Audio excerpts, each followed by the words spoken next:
right? June 29, 2026, 9:46 p.m. So, the boy who ran less. Every year, the small town of Millbrook held a running race through its all streets, states, and around the lake. People came from nearby town just to watch, and the winner always received a golden trophy that was displayed proudly in the town hall. Among the runners that year was a boy named Leo. He wasn't the fastest. He wasn't the fastest in his school, and he knew it. And he knew it. His classmates often teased him because he always finished near the back during gym class. But Leo loved running anyway, not because he wanted to win, but because it made him feel free. This year, his older brother, Max, convinced him to join the town race. Leo wasn't sure he believed that, but he agreed to try. On the morning of the race, the streets were filled with spectators, holding signs and cheering loudly. Leo stood at the starting line, his heart pounding nervously. Around him stood dozens of runners who looked much more confident. Then he laughed, and then he fell. Then he fell. When the whistle blew, the runners took off immediately. Leo started running too, but within the first few minutes, most of the runner, most of the other runners were already far ahead of him.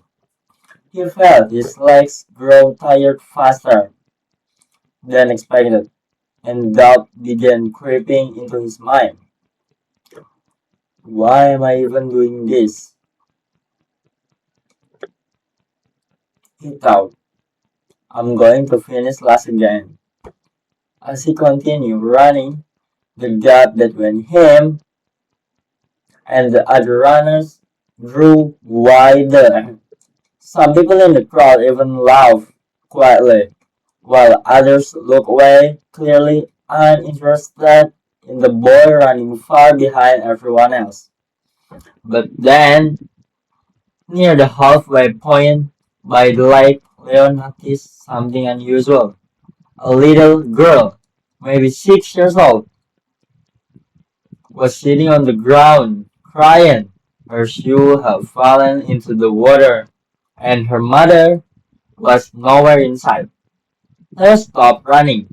He didn't think twice. He walked to the edge of the lake, reached into the cold water, and pulled out her shoe. The little girl wiped her tears and smiled at him. Thank you, she said softly. No problem, Leo replied, kneeling to help her put the shoe back on. Where's your mom? She went to find a bathroom, the girl said. She told me to wait here. Leo looked around and noticed a nearby store. Let's go ask for someone to help finding her, okay? By the time Leo found the girl's mother and made sure she was safe, almost 15 minutes had passed. The rest had moved far ahead without him. He stood alone near the lake, knowing he had no chance of catching up now. Still, he decided to keep running, not to win, just to finish. As Leo continued along the path, alone and far behind everyone else, something strange started happening.